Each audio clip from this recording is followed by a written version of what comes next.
This is the first lecture on the Civil Rights Movement. This lecture will focus on the causes of the Civil Rights Movement. It all starts with Reconstruction. After the Civil War, 1861 to 1865, the federal government made strides towards equality. Blacks voted, many held political offices. The Freedmen's Bureau was a government program to help blacks find land and establish schools and colleges. There were two major Reconstruction amendments that dealt with equality. The 14th Amendment, which guaranteed all citizens equal protection under the law, and the 15th Amendment, which was the right to vote, would not be denied on the basis of race. If you remember, this gave all African American males the right to vote. However, very quickly, the South is going to try to put restrictions in place to keep African Americans from voting. This will be literacy tests, where some states required that people be able to read in order to vote. Officials would give black voters more difficult tests.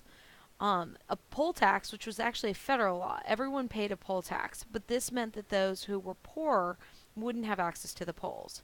And then the grandfather clause, which said that any person could vote if their father or grandfather could vote before January 1st, 1867. So anyone who was a Confederate would qualify under the grandfather clause, and they wouldn't be required to meet some of those other expectations. The Supreme Court decided to uphold segregation with Plessy versus Ferguson. This said that separate institutions were okay as long as they were equal. Jim Crow laws required that blacks have separate facilities. So in essence, Plessy versus Ferguson upheld Jim Crow laws. So let's look at some examples of Jim Crow laws. Here is a theater for colored people. Now, one thing I want to emphasize is that these lectures will focus on the African American civil rights movement. But recognize that when we were talking about civil rights, many people weren't just focused on civil rights for African Americans, but civil rights for all people of color. Because Jim Crow laws and segregationist laws applied to African Americans, Native Americans, Mexican Americans, or Hispanics of any kind, Asian Americans, people from the Middle East, any of those would apply under people of color.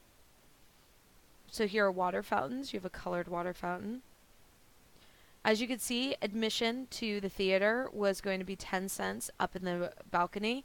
So if you were going to see a movie and you were African American, you might have to sit in the balcony rather than sitting in some of the better seats in the orchestra section. Here's a bus station. You'll notice that the colored waiting room is actually outside by the buses. There's no comfort or heaters in this waiting room.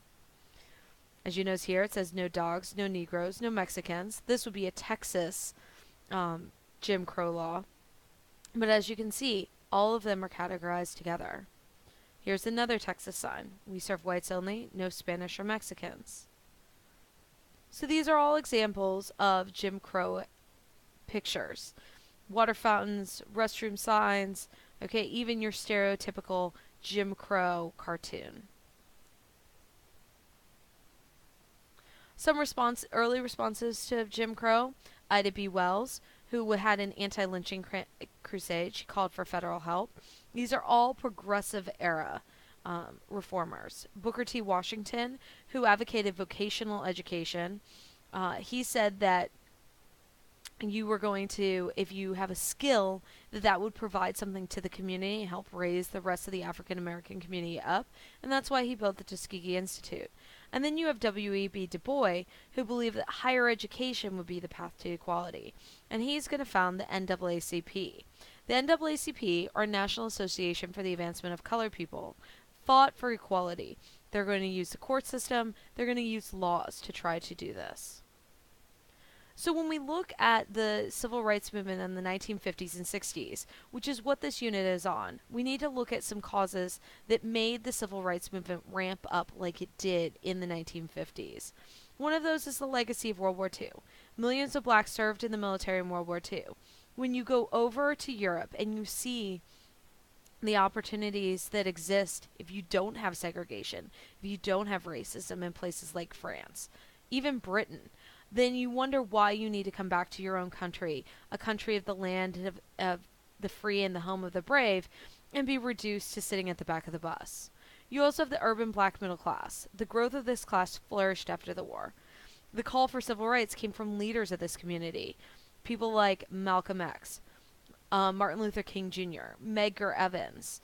They're all going to be members of this community who are going to lead the rest of the community, much like Du Bois saw when he envisioned this in 1909.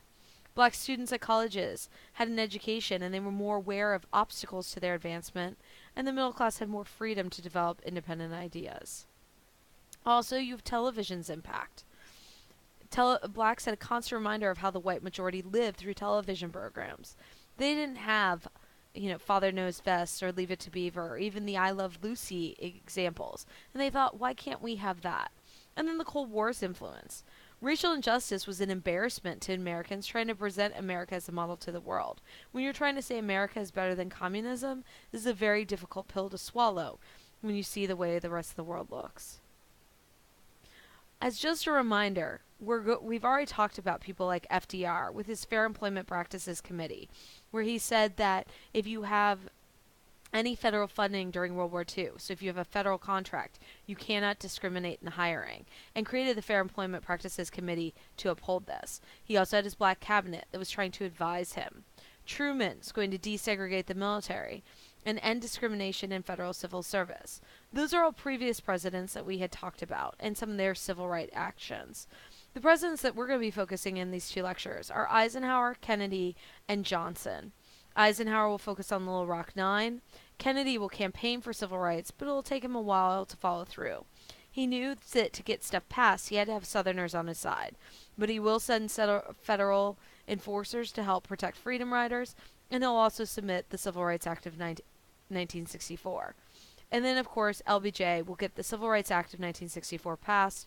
He'll submit and have the Voting Rights Act of 1965 passed, and he will also push for the 24th Amendment.